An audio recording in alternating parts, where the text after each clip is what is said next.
কেউ Abdul Muttalib. এরপর রাজা শেখের কাছে গেলেন, তিনিও তাকে একই কথা বললেন।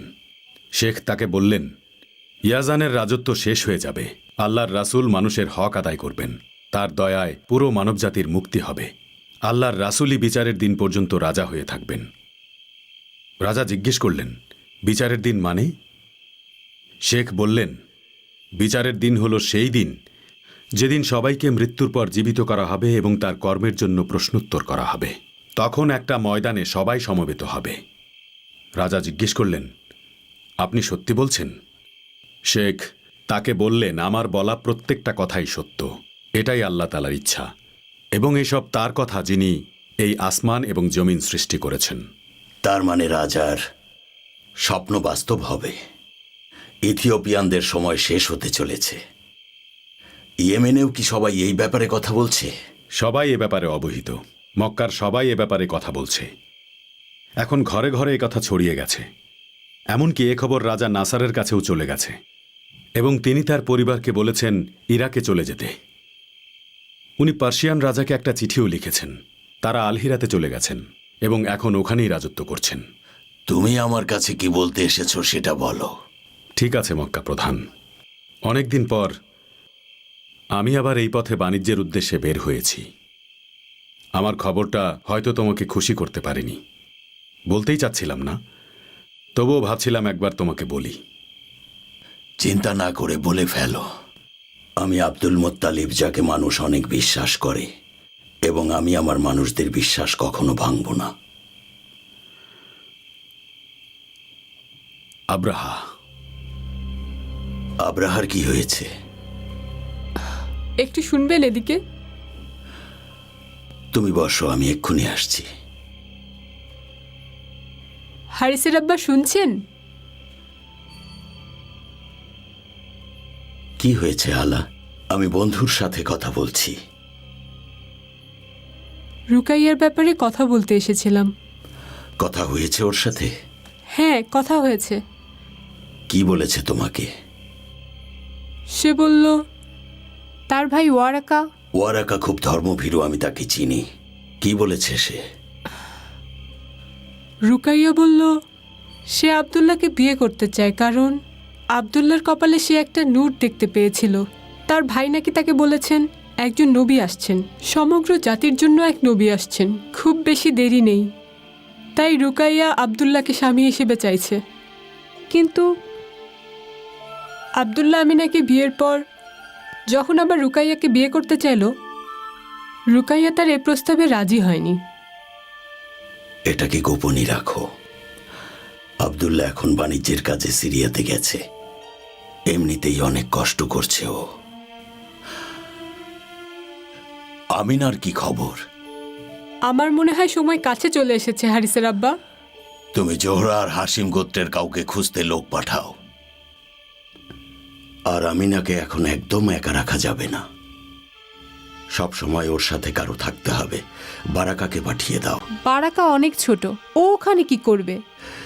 কিছুই করতে হবে না, এই মুহূর্তে শুধু আমিনার সাথে একজন থাকা দরকার। এই বারাকা, বারাকা,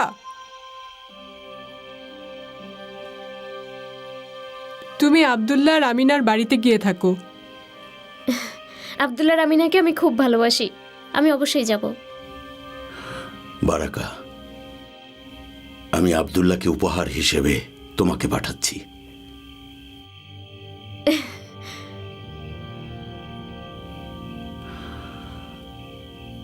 আমি মেহমানের কাছে যাচ্ছি।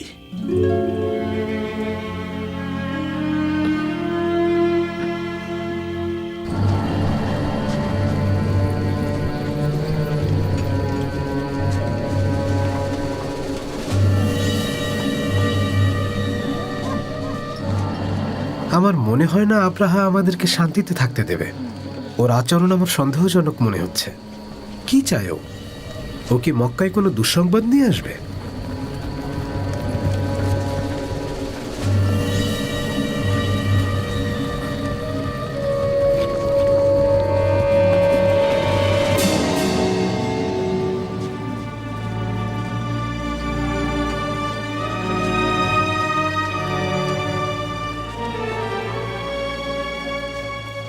বন্ধু আব্দুল মোত্তালিব, আমি তোমাকে ভয় দেখাতে চাইনি, কিন্তু আমি তোমাকে এবং এখানকার মানুষকে নিয়ে ভাবি। আমি বাণিজ্য করি এখানে, আর তুমি তো জানোই খাতেমের লোকেরা কাবাকে মানে না। খুলে বলো বন্ধু, আমি জানি তুমি কিছু বলতে চাইছো। না আব্দুল মোত্তালিব, নিজের জন্য বলছি না, কিন্তু আমার মনে হয় আব্রাহা কোনো পরিকল্পনা করছে। কি পরিকল্পনা? আমি তো তোমাকে সব খুলেই বললাম, আশা করি তুমি আমার কথা বুঝতে পেরেছ। আমাদের সাথে কি শত্রুতা? আব্দুল মোত্তালিব, সে সানাতে একটা বিশাল গির্জা বানিয়েছে এবং সে চাইছে সব মানুষ, বিশেষ করে আরবীয়রা, তীর্থের জন্য সেখানে যাক, যাতে করে ওই সানা আরবের কেন্দ্রবিন্দু হোক। আর তুমি তো জানো যে এটা করে তার কী লাভ হবে। কিন্তু আরবের মানুষেরা যদি সানাতে তীর্থের জন্য যায়, তাহলে আমরা কি তাদেরকে জোর করে থামাতে পারবো?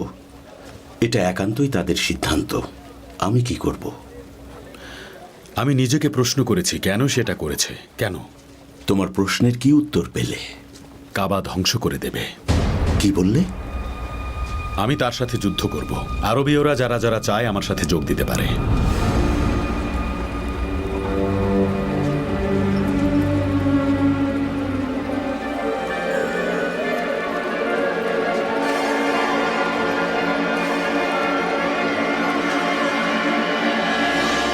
যুদ্ধের জন্য সৈন্যদের প্রস্তুত করো। মক্কাকে ধ্বংস করার জন্য এগোতে তোমাদের ঠিক কতদিন সময় লাগবে? কয়েক সপ্তাহ লাগবে। আমাকে আরেকটা কথা বলো তো দেখি, মক্কা থেকে ইয়েমেনে যেতে ঠিক কতটা সময় লাগে? প্রায় 1 মাস, এর বেশি লাগবে না।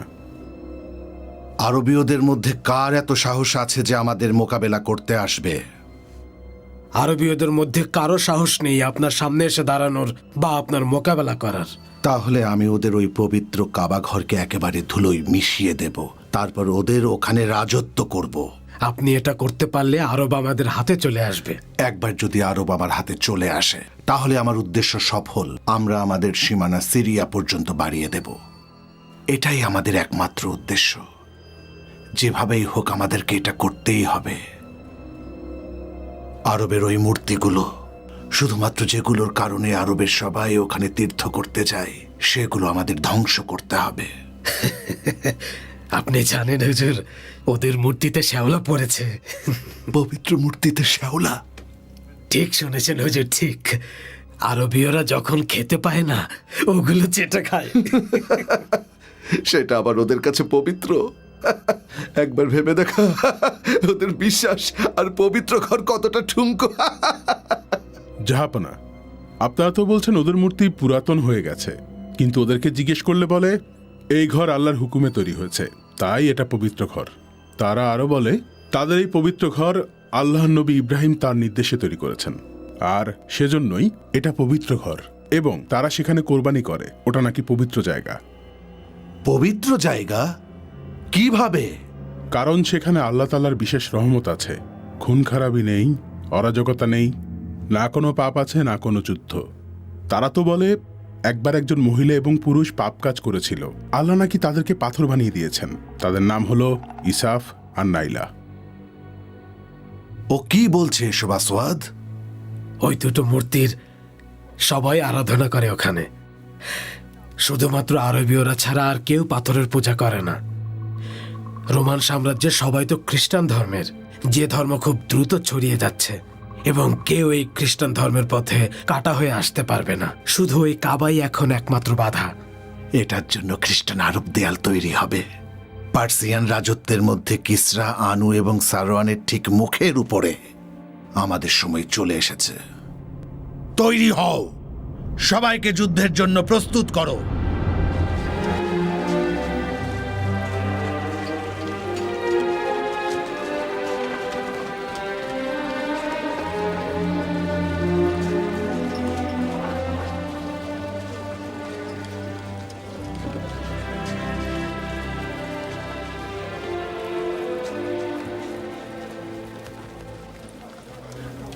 হালা, হারিসের আব্বা, কি হয়েছে? মন খারাপ নাকি তোমার?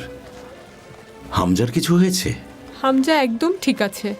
ওকে এখন থুয়াইবার কাছে রেখে এসেছি। আমার সেটার জন্য মন খারাপ না। তাহলে কি হয়েছে হালা? আমি না, আমিনার কি হয়েছে? ওর সাথে দেখা করতে গিয়ে দেখি খুব কান্নাকাটি করছিল। জিজ্ঞেস করায় বলল আব্দুল্লাহর কথা খুব মনে পড়ছে। আমি দেখা করে আসবো ওর সাথে।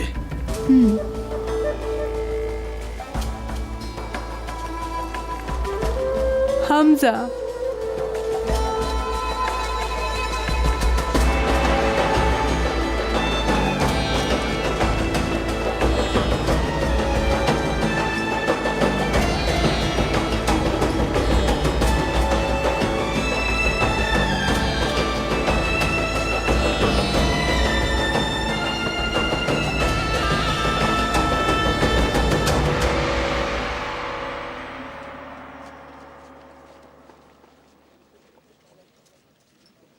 ও চলে এসেছেন আপনি? আমার প্রিয় পুত্র তালিব, তুমি কি আব্দুল্লাহর বাড়িতে আমিনাকে দেখতে গিয়েছিলে? হ্যাঁ, আমিনার সাথে কথা বলে এসেছি। ওর কি কিছু লাগবে? না, আমার চাচা আব্দুল মুত্তালিব বারাকাকে ওখানে পাঠিয়েছেন। বারাকা? ও তো অনেক ছোট, ওখানে গিয়ে কি করবে? আমার চাচা নিজে ওকে আব্দুল্লার বাড়িতে পাঠিয়েছেন। আর বারাকাও ওখানে খুশি মনে থাকতে চেয়েছে। আর ও তো রান্না করার কাজ আর পানি তোলার কাজ করতে পারে। এমনিতে মেয়েটা খুব কাজের, ঘরের সব কাজ পারে। আমি নিশ্চিত ও আমিনাকে সব সাহায্য করবে। রাব্বিল কাবা ওর ভালো করুক ফাতিমা, আমি দোয়া করি।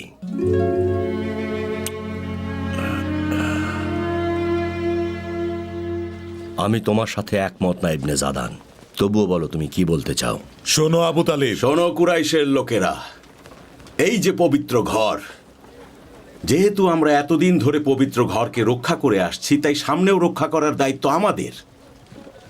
আমাদের নিজেদেরকে নিয়ে ভাবতে হবে, আমাদের আত্মীয় স্বজনের কথা ভাবতে হবে।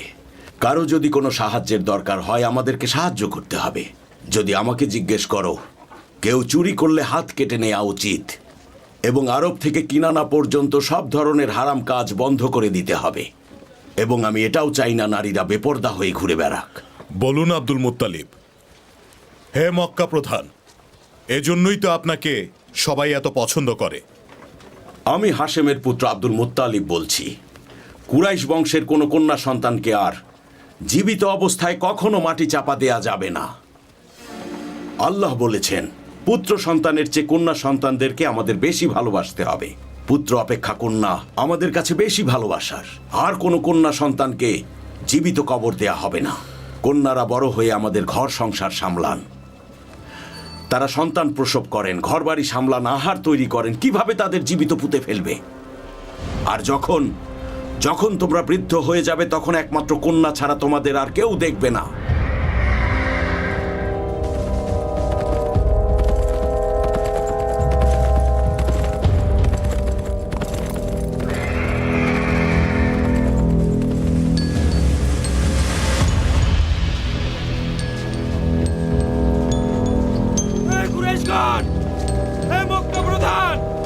আপনাদের জন্য একটা দুঃসংবাদ আছে। হে কুরাইশগণ, হে মক্কা প্রধান, একটা খারাপ খবর আছে।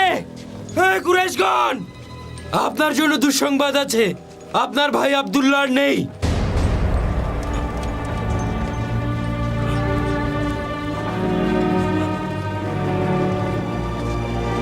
আব্দুল্লাহ,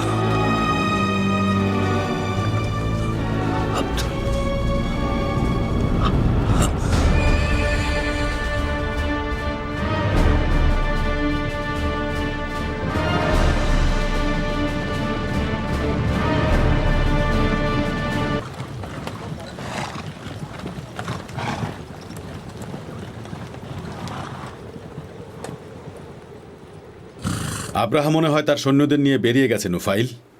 আমারও তাই মনে হয়। অনেক বড় সৈন্যবহর নিয়ে আসছে সে। সে মক্কার দিকে এগোচ্ছে, পবিত্র ঘরকে ধ্বংস করে দিতে। আরবদের কোনো মান সম্মানই থাকবে না যদি তারা আব্রাহাকে আর তার সৈন্যদেরকে এখানে ঢুকতে দেয়। তার একটা সৈন্য যেন এখান থেকে জীবিত ফিরে যেতে না পারে, সে ব্যবস্থাই করতে হবে। খাতামরা কি করবে? আমরা খাতামরা তার উপর হামলা করব। রাজা আব্রাহাকে একেবারে ধুলোর সাথে মিশিয়ে দেব আমরা। আমি যতদূর জানি আরবদের মধ্যে খাতামরা কোনো বেআইনি কাজ করবে না। তুমি ঠিকই বলেছ নাফার, কেউ পবিত্র ঘর ধ্বংস করতে চাইছে, এটা আমরা কখনোই মেনে নেব না, কখনো না, কোনোভাবেই না। ওরা কুরাইশের সাথেই আছে এবং পবিত্র ঘরকে রক্ষা করবে। মনে হয় না আব্রাহা এখানে এসে বেশি কিছু করতে পারবে। আর আমার মনে হয় না আরবীয়রা আব্রাহাকে এভাবে সফল হতে দেবে। আরবীয়রা যদি একজোট হয়ে থাকে তাহলে লড়াই করতে পারবে। তুমি যা বলছো তা কি তুমি নিশ্চিত হয়ে বলছো? পুরোপুরি নিশ্চিত না, কিন্তু আমার মন এটাই বলছে। পবিত্র ঘরের জন্য ওরা জীবন দিয়ে দেবে। আরবীয়দের মধ্যে কেউ কি আব্রাহার সাথে হাত মেলাতে পারে? সে ধ্বংস হয়ে যাবে, তাকে আরবীয়রা ছাড়বে না। নাজরানের আল হারিস বংশে এমন কিছু লোক আছে, তারা বেইমানি করলেও করতে পারে। নিজেদের স্বার্থের জন্য এটা করতে পারে। কিন্তু তুমি তো মক্কা প্রধানকে ভালো করেই চেনো। যে মুহূর্তে আব্রাহার সৈন্যরা মক্কায় ঢুকবে তখনই মক্কা প্রধান না, নিশ্চয়ই ও ভেঙে পড়েছে। ওর কষ্ট আমরা অনুমানও করতে পারছি না। ওর অনাগত সন্তানের জন্য এটা দুঃসংবাদ। ওর দিকে খেয়াল রাখতে হবে, ওকে একদম একা ছাড়া যাবে না। আমি আগে থেকেই সে ব্যবস্থা করে রেখেছি। ওর অবস্থাটা আমি বুঝতে পারছি।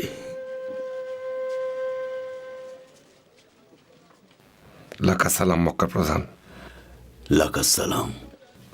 এসো বসো আসাদ, বসো। আমি এখানে বসতে আসিনি আব্দুল মুত্তালিব।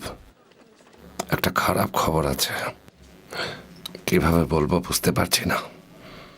আমার ছেলে আব্দুল্লাহর মৃত্যুর চেয়েও ভয়ঙ্কর কোনো খবর সেটা? বলুন না চাচা, কি খবর? ইথিওপিয়ানরা আব্দুল মুত্তালিব কি করেছে? জলদি বলো। ওরা এদিকে এগিয়ে আসছে। আব্রাহা তার বিশাল সৈন্যবহর নিয়ে আসছে পবিত্র কাবাকে ধ্বংস করে দিতে।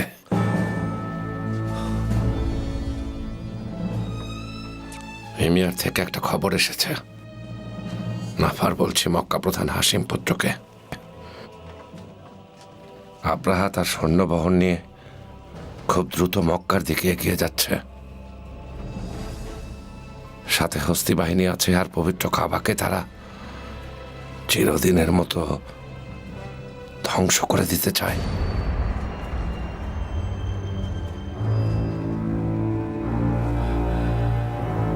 হে আল্লাহ, তোমার পবিত্র ঘরকে রক্ষা করো।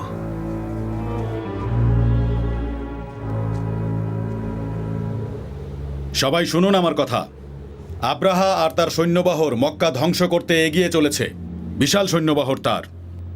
আমরা হয়তো সবাইকে মারতে পারবো না, কিন্তু কেউ যেন বলতে না পারে যে আব্রাহা আর তার সৈন্য ইয়েমেনের উপর দিয়ে মক্কায় পবিত্র ঘর ধ্বংস করতে গেছে। কিন্তু ইয়েমেন থেকে কেউ কোনো রকম বাধা দেয়নি। এখন কি করতে হবে সেটা বলো। আমরা আমাদের তীর ধনুক দিয়েই তাদের উপর হামলা করব। তারপর মরুভূমির দিকে যাব। প্রথম আক্রমণের পর আমরা দ্বিতীয় আক্রমণের জন্য তৈরি হব। যখন সে খাতামের ভূমিতে আসবে আর সেদিক দিয়ে আব্দুল মুতানে আসবে, সেখানেও আমরা একইভাবে আক্রমণ করব। তবুও যদি সে মক্কা পর্যন্ত পৌঁছে যায়, তাহলে অবশ্যই মক্কার লোকেরা সেখানে তাকে প্রতিরোধ করবে। আমরাও করব। আর আমরা যদি আব্রাহাকে মারতে পারি, তার সৈন্যবহর দুর্বল হয়ে যাবে আর তারা অবশ্যই পালাবে।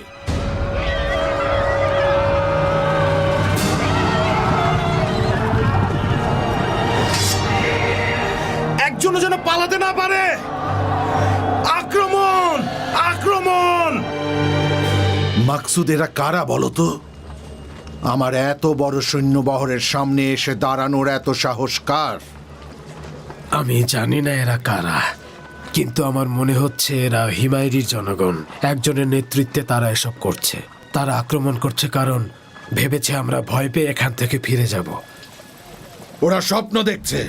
পৃথিবীর কেউ আমাকে এই যুদ্ধে থামাতে পারবে না। আমি ওদের ওই কাবাঘর ধ্বংস করবই।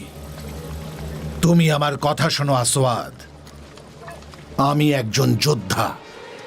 এসব ছোটখাটো হুমকিতে ভয় পাওয়া আমার স্বভাব না। ওদেরকে যুদ্ধ করতে দাও। খুব তাড়াতাড়ি ওদের চোখ থেকে পর্দা সরে যাবে। আমি ওদের প্রত্যেককে আমার কারাগারে বন্দি দেখতে চাই। আর ওদের ওই সেনাপতিকে আমার সামনে জলদি হাজির করো। জয় হুকুম প্রভু।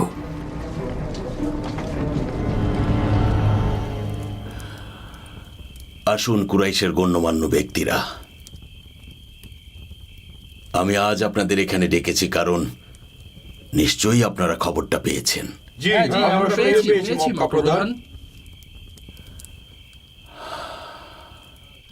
আব্রাহা মক্কার দিকে এগিয়ে আসছে, ওকে কিভাবে প্রতিরোধ করতে পারি? ওদের তো অনেক সৈন্য, আর আমাদের তো কিছুই নেই। আমরা কি তাদের মক্কায় ঢুকতে দেব নাকি? ওরা আমাদের ঘর বাড়ি ধ্বংস করবে, স্ত্রী সন্তানদের নিয়ে যাবে, মেয়েদের উপর অত্যাচার করবে, আমাদের পুরুষদের খুন করবে। আমরা কি সেটা হতে দেব?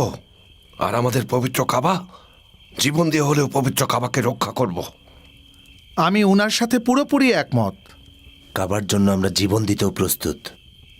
এই যে মক্কার প্রধান, আমাদের পবিত্র কাবা আমাদের জন্য সাধারণ কিছু না। কাবাকে রক্ষা করার দায়িত্ব কিন্তু আমাদের। আগে আলু আলীদের বাবাকে বলতে দাও। বলুন আলু আলীদের বাবা।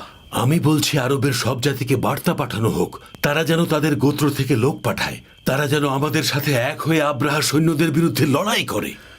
ভালো বলেছেন মগিরা চাচা, কিন্তু আব্রাহার সৈন্যদের খবর আরবের সব জায়গায় পৌঁছে গেছে, তাও তো কেউ এলো না। শোনো আব্দুল মুত্তালিব, বলুন, শুনছি। আমরা কুরাইশ বংশের সবাইকে একত্র করে আমরা সবাই মিলে আব্রাহার বিরুদ্ধে লড়াই করব। বলুন আব্দুল মুত্তালিব, আপনার কি সিদ্ধান্ত? কুরাইশের গুণীজন, দেখুন এটা একটা বিশাল সমস্যা। মনে হয় না এখন আরবীয়রা আমাদের সাহায্য করে নিজেরা বিপদে পড়বে। এখন তাদের সাহায্য চেয়ে কোনো লাভ হবে না। যদি কিছু আরবীয়রা পথে আব্রাহার উপরে আক্রমণ করে, তাতেও আমার মনে হয় না খুব একটা লাভ হবে। বিশাল সৈন্যবহর নিয়ে আসছে, এখন শুধুমাত্র আমরা আল্লাহর কাছেই সাহায্য চাইতে পারি। না, শেষ পর্যন্ত আমরা আব্রাহার বিরুদ্ধে লড়াই করব। বাড়ি ফিরে যান আর আল্লাহর কাছে দোয়া করুন আব্রাহার সৈন্যবহর যেন এখানে পৌঁছানোর আগেই ধ্বংস হয়ে যায়। ইয়া রাব্বুল কাবা, তুমি আমাদেরকে রক্ষা করো। তুমি তোমার পবিত্র কাবাকে রক্ষা করো।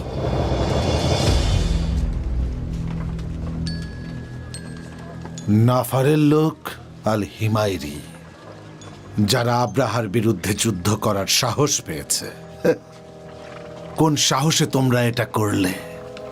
আপনি নিজেও ভাবতে পারছেন না আপনি কত ভয়ঙ্কর কাজ করতে চলেছেন। ওই পবিত্র ঘর আরবীয়দের গর্ব। ওই কাবা ঘর আল্লাহ তাআলার নির্দেশে নির্মিত হয়েছে। তুমি কি বুঝতে পারছো আমি তোমার সাথে কি করতে পারি নাফারি? সেটা আমি জানি না, কিন্তু আপনি যদি আমাকে জীবিত ছেড়ে দেন, আপনার বিপদ হতে পারে। কথাটা মনে রাখবেন। আমাকে ভয় দেখানোর চেষ্টা করছো? এটা জানার পরেও যে আমি রাজা আব্রাহা? একে লোহার শিকল দিয়ে বেঁধে রাখো আর নিয়ে চলো আমাদের সাথে, যাতে নিজের চোখে আমাদের সাথে গিয়ে দেখতে পারে কিভাবে আমরা ওদের ওই কাবা একেবারে ধ্বংস করি। আমি ভয় দেখানোর চেষ্টা করছি না, শুধু সতর্ক করছি। আজ পর্যন্ত যারা কাবা আক্রমণ করার চেষ্টা করেছে, তাদের নাম চিরতরে মুছে গেছে। নিয়ে যাও, আর আমি যা বললাম তাই করো।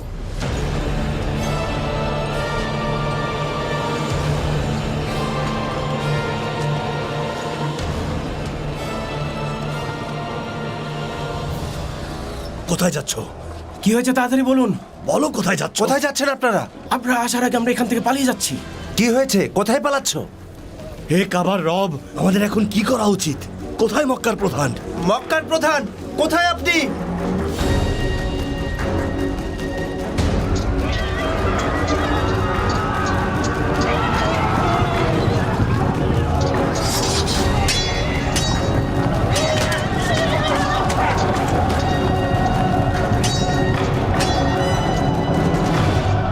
সাবধান করে দিচ্ছি নুফাইল, তোমার লোকদের তলোয়ার ফেলে দিতে বলো, না হলে বেঁচে ফিরবে না কিন্তু। এক শর্তেই আমরা আমাদের তলোয়ার ফেলবো। কি?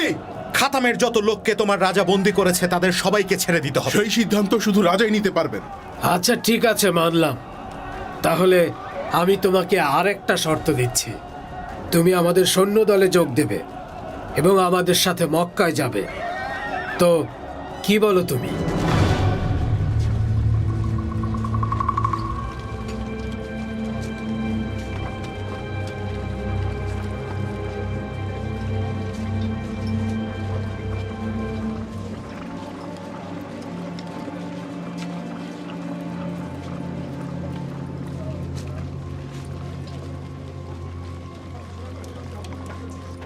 কুরাইশের জ্ঞানী গুণীজন, এ কেমন সংকট এসে পড়ল আমাদের উপর।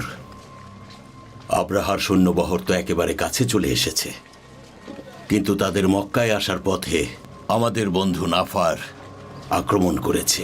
নোফাইল ইবনে হাবিব ও খাতাম গোত্রকে সাথে নিয়ে আক্রমণ করেছে, আর অন্যদিকে আব্দুল মোদানের লোকেরাও প্রতিরোধ করে তুলেছে। এখন যদি আমরা শুধুমাত্র কুজ্জাহ, কিনানা, আলা হাবিস থেকে লোকজনকে একত্র করতে পারি, বিশেষ করে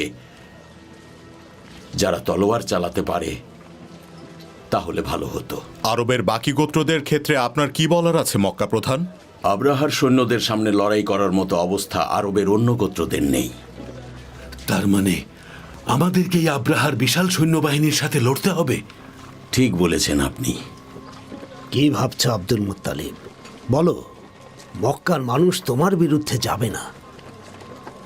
ওয়ারাকা, তুমি তো অনেক বিষয় জানো, তুমি কিছু বলো আমাদের।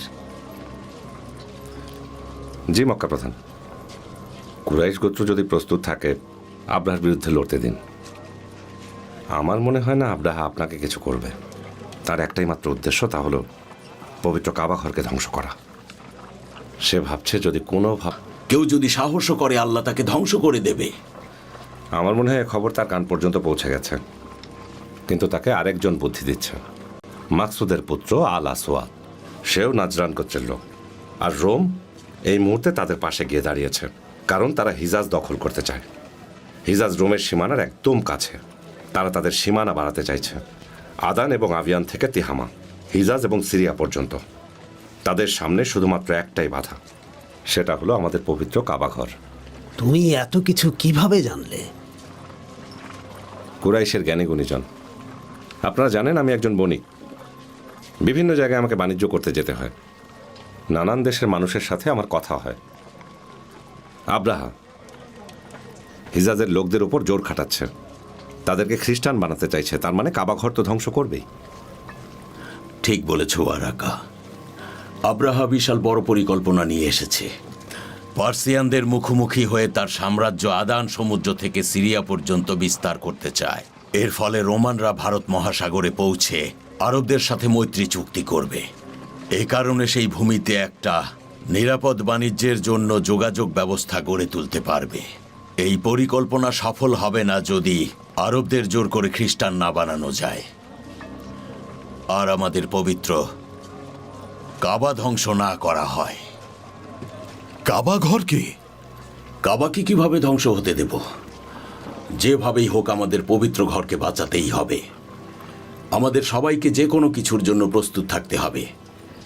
আশা করছি রাব্বুল আলামিন আমাদেরকে অবশ্যই একটা পথ দেখাবেন। আমি বলছি, এই সিদ্ধান্ত আমরা তোমার উপরেই ছাড়ি। তুমিই মক্কার প্রধান, তুমিই তো আমাদের নেতা। আরবের সবাই তোমাকে সম্মান করে, এবং আমার বিশ্বাস আব্রাহাও এই কথা জানে। আমার মনে হয় আব্রাহার সৈন্যবহর এই মক্কায় পৌঁছে যাবার আগেই তুমি নিশ্চয়ই একটা পথ খুঁজে পাবে। কুরাইশের জ্ঞানী গুণীজন, আমার মনে হয় রাব্বুল আলামিন কিছুতেই আব্রাহাকে এই কাবা ঘর ধ্বংস করতে দেবেন না।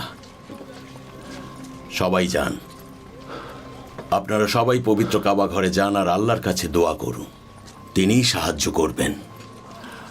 আমি দেখছি আব্রাহার সাথে যোগাযোগ করার কোনো ব্যবস্থা করা যায় কিনা। ইয়া রাব্বুল কাবাকে তুমি রক্ষা করো। ইয়া রাব্বুল কাবাকে, মক্কাকে রক্ষা করো। হে প্রভু হুবাল, সাহায্য করো প্রভু হুবাল।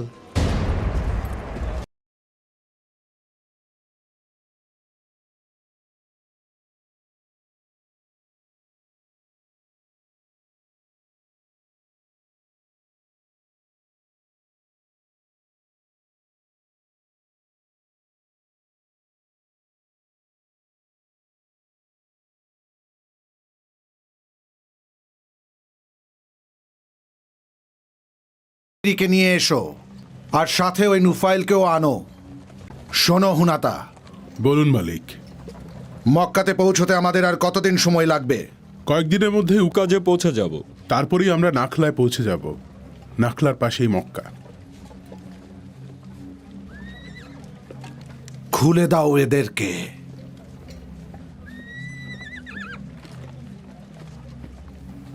কেন ধরে এনেছেন? কি চান আপনি আমার কাছে? আমাকে বলো তো হিমায়রি, ওই পবিত্র ঘরের অনুসারীদের নিয়ে কি যেন বলছিলে আমাকে তুমি? তাদের ব্যাপারে আমি জানতে চাই। তারা ব্যবসা বাণিজ্য করে, যুদ্ধ করে না। তাদের ওই ভূমি পবিত্র। তাদের ভূমিতে তলোয়ারের ঝংকার নেই। ওখানে কোনো যুদ্ধ হয় না, সেখানে কোনো মারামারি হয় না। শুধুমাত্র নির্বোধরাই ওখানে যুদ্ধ করতে যায়। আর তাছাড়া অনেক দিন ধরেই আরবের উপর অনেকের নজর আছে। আর সমগ্র আরবের মধ্যে ওই জায়গাটি একটি বিশেষ জায়গা। ওখানে সবাই হজ করতে যায়। ওখানকার পুরুষেরা এবং নারীরা পাপ মুক্ত। কুরাইশ বংশের নারীকে কেউ কখনো বন্দি করতে পারে না। এক কথায় বললে পুরো আরবের মধ্যে ওরা সম্মানিত, কারণ পবিত্র কাবার দায়িত্ব ওদের। এটা কি সত্য নাকি হিমায়রি? আরবীয়রা ভাবে পৃথিবীর কোনো রাজাই কাবাকে আক্রমণ করে কখনো ধ্বংস করতে পারবে না, এমনকি আমিও না। আপনি ঠিকই শুনেছেন, এবং এর প্রমাণও আছে। লোহাই পুত্র আম্র, সে সিরিয়া থেকে মূর্তি এনে কাবার ভেতরে রেখেছিল। তার মধ্যে হুবাল নামে একটি মূর্তিও ছিল।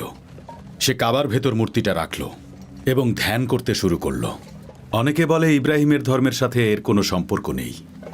এই কথা সবাই জানার পর জুরহুম নামে তার পুরো গোত্রকে মক্কা থেকে বের করে দেয়া হয়। আরবীয়দের আরেকটা কাহিনী আছে।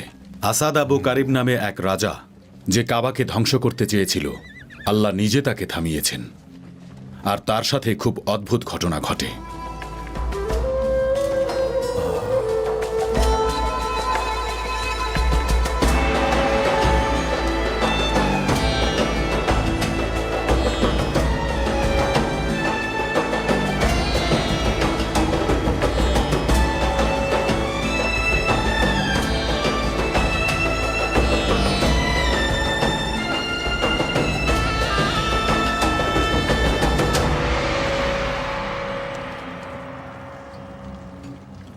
আচ্ছা, আমাকে রাজা আবু কারিবের গল্পটা বলো তো হিমিয়ারি। শোনার জন্য অধীর আগ্রহে বসে আছি। আরবের লোকেরা বলে যে রাজা আবু কারিব একজন মূর্তির পূজারী ছিল। একদিন আল হিজাজে আক্রমণ করার উদ্দেশ্যে বের হয়ে গেল। যখন সে হুজাইল পার হলো, তারা তাকে বলল, দয়া করুন মালিক, হুজাইল গোত্রের লোকেরা খুব গরিব, কিন্তু তারা এমন একটা ঘরের সন্ধান দিতে পারেন যেখানে হিরে জহরতের কমতি নেই। সে যেন সেখানে গিয়ে আক্রমণ করে। সেই পবিত্র ঘরটি ছিল মক্কায়, তার নাম কাবা। তারপর রাজা আবু কারিব মক্কায় পৌঁছালেন কাবায় আক্রমণ করতে, কিন্তু দুজন জ্ঞানী মানুষ তাকে থামালেন। তারা তাকে বললেন, রাজা আবু কারিব, আজ পর্যন্ত যারাই পবিত্র কাবার ঘরে আক্রমণ করতে চেয়েছে, সে তার সৈন্যসহ মরুভূমির উপর ভয়ঙ্কর এক মৃত্যু উপহার পেয়েছে। রাজা আল কারিব, মহান আল্লাহ তালার নির্দেশে এই পবিত্র কাবাঘর নির্মাণ করা হয়েছে। আপনি যদি সেটাকে ধ্বংস করতে চান, তাহলে এর পরিণাম কিন্তু ভয়ঙ্কর হবে। তারপর আবু কারিব তাদের দুজনকে বললেন, তাহলে আমি পবিত্র কাবা ঘরে পৌঁছানোর পরে কি করব বলুন আমাকে। জ্ঞানী লোক বললেন, সবার মতো আপনিও সেখানে সিজদা করুন, কাবার চারদিকে ঘুরুন এবং কাবার সম্মানে আপনার মাথার চুল কাবার উদ্দেশ্যে কামিয়ে ফেলুন এবং যতক্ষণ কাবার মাটিতে থাকবেন সিজদা করুন। তখন রাজা বললেন, কেন আমি এসব করব সেটা বলুন আমাকে। তারা রাজাকে বললেন, আল্লাহ তাআলার নির্দেশে আমাদের পিতা ইব্রাহিম এই পবিত্র ঘর নির্মাণ করেছেন, তাই আপনাকে বলছি, কিছু মানুষ পবিত্র ঘরে মূর্তি ঢুকিয়েছিল এবং পবিত্র কাবা ঘরকে অপবিত্র করেছিল। রাজা আবু কারিব তাদের কথা শুনলেন এবং বিশ্বাসও করলেন। তিনি হুজাইল থেকে একজনকে নিয়ে এলেন, যে তাকে কাবা ঘরে আক্রমণ করতে বলেছিল। রাজা তাদের হাত পা কেটে ফেলেন। তারপর তিনি মক্কার দিকে এগোলেন এবং সেখানে গিয়ে তিনি মাথার চুল কামিয়ে ফেললেন। তিনি 6 দিন পর্যন্ত পবিত্র কাবা ঘরে ছিলেন এবং বিশাল একটি চাদর দিয়ে কাবা ঘরকে ঢেকে দিলেন। তিনিই প্রথম মানুষ যিনি কাবা ঘরকে ঢেকেছিলেন। তারপর তিনি নির্দেশ দিলেন পবিত্র ঘরকে পরিষ্কার করতে এবং এখানে যেন কেউ মৃত প্রাণী না আনে। তার জাতিকে নির্দেশ দিলেন এবং তিনি একটি লোহার দরজাও তৈরি করে দিলেন। সেদিনের পর থেকে তার জাতি পবিত্র কাবা ঘরকে প্রত্যেকে নিয়মিত সেজদা করতে থাকেন। তিনি তার গোত্রকে আরও বললেন যে এই কাবার মাটি পবিত্র, সেখানে যেন কখনো কোনো নারীর প্রতি অত্যাচার করা না হয়, নাবালক শিশুকে অত্যাচার করা না হয়। কাবায় কেউ আক্রমণ করতে এলে যেন সবাই রক্ষা করে। যদি কেউ কাবাকে আক্রমণ করতে চায় তাহলে তার ধ্বংস খুব নিকটে। আমি ধ্বংস করব ওই কাবাকে।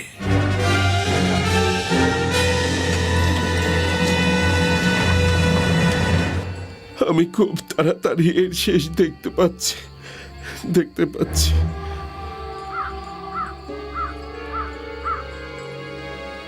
আপনি কি চান বলুন আমাদেরকে ইবনে হাইবান।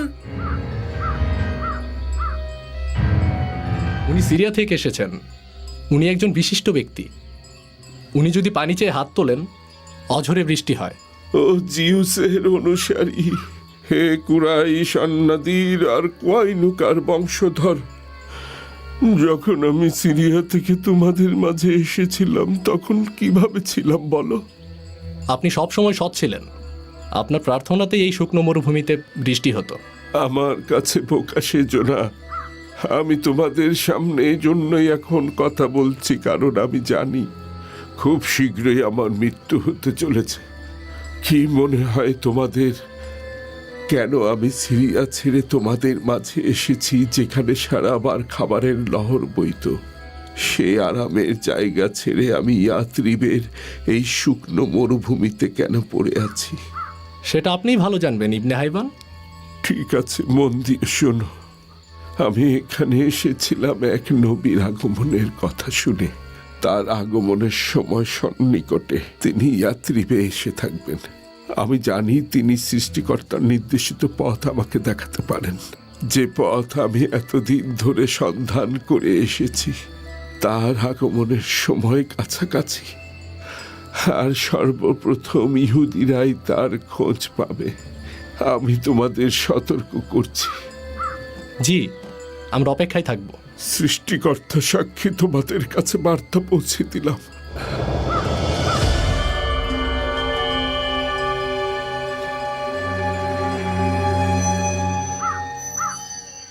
আমরা ইবনে হাইবানের শেষ কথাগুলো মনে রাখব।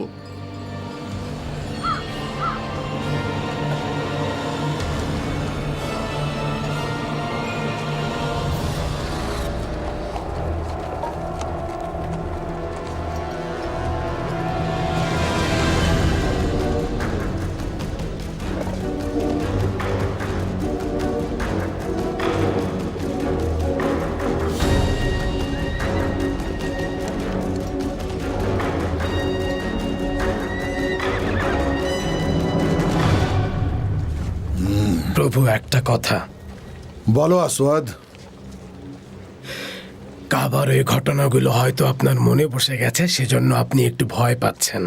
এগুলো শুধু বানানো ঘটনা। মক্কার মানুষ এসব বানিয়েছে যাতে কেউ কাবায় আক্রমণ না করে। এটা একটা সাধারণ ঘর, আর কিছুই না। তুমি একটা আহাম্মক, বুঝেছ আসওয়াদ? জি প্রভু।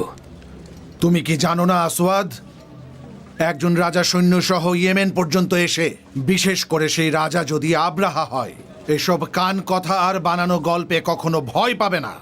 আমি এখানে এসেছি কাবাকে ধ্বংস করতে, এবং আরবীয়দের আমি জোর করব আমাদের গির্জায় যেতে, যাতে আমার ভূমি আরবের সবচেয়ে জাঁকজমক জায়গা হয়। একবার এই আরবীয়দের এই পবিত্র জায়গা আমি ধ্বংস করে দেই, তারপর এদেরকে বাধ্য করব যাতে এরা সবাই খ্রিস্টান ধর্ম গ্রহণ করে। তারপর পার্সিয়ানদের পরাজিত করার জন্য একটি শক্তিশালী বাহিনী তৈরি করব। আমি আপনার কথা মন দিয়ে শুনছি প্রভু। আমার সৈন্যদের প্রস্তুত করেছি শুধু সেই দিনের অপেক্ষায়। মক্কায় গিয়ে ওই কাবা ঘরকে আক্রমণ করব বলে ওদেরকে পরাজিত করব। ওদের যত সম্পদ আছে সব নিয়ে নেব। আপনার হুকুমের অপেক্ষায় আছে। আমাকে কেউ থামাতে পারবে না। আরবীয়দের খ্রিস্টান ধর্মে আনতে পারলে আমার চেয়ে বেশি খুশি আর গর্বিত মনে হয় আর কেউ হবে না। যখন আমরা ওই কাবা ঘরকে ধ্বংস করব, এক সময় মানুষ কাবাকে ভুলে যাবে, কেউ আর কাবার কথা বলবে না। তখন খ্রিস্টান ধর্ম গ্রহণ করা ছাড়া তাদের কোনো উপায় থাকবে না। তারা বাধ্য হবে আমার ওই গির্জায় যেতে। তোমাকে একটা কথা বলি আসওয়াদ, শুধুমাত্র ধর্মই পারে একজন রাজা আর তার প্রজাকে এক সুতোয় বেঁধে রাখতে। তাই তারা খ্রিস্টান ধর্ম গ্রহণ করলে এমনিতেই আমার অধীনে চলে আসবে। আর একটা কথা বলি আসওয়াদ, যখন আমরা ইহুদিদের ইয়েমেন থেকে বের করে দিতে পারবো আর নাওয়াজের ইহুদিদের মেরে ফেলবো, তখন আমরা ইয়েমেনদের প্রতিরোধ দুর্গ ধ্বংস করে দিতে পারবো। আর একবার আমরা যদি ওই কাবা ঘর ধ্বংস করতে পারি, একবার শুধু ওই মক্কার মানুষদের হাতে নিতে পারি, তাহলে এই পুরো আরব আমাদের হাতের মুঠোয় চলে আসবে। তুমি নিশ্চিন্ত থাকো। আমি এত বড় সৈন্যবহর নিয়ে এসেছি ভয় পেয়ে ফিরে যাওয়ার জন্য নয়। আমি জিতবই আসওয়াদ, এটাই আমার সিদ্ধান্ত। পৃথিবীর কেউ আমাকে আমার উদ্দেশ্য থেকে সরাতে পারবে না। অনেক বড় পরিকল্পনা করে এসেছি আমি খ্রিস্টান ধর্মের জন্য, আমার জাতি আর গোত্রের জন্য। আমি খ্রিস্টান ধর্মের জন্যই এত কিছু করেছি।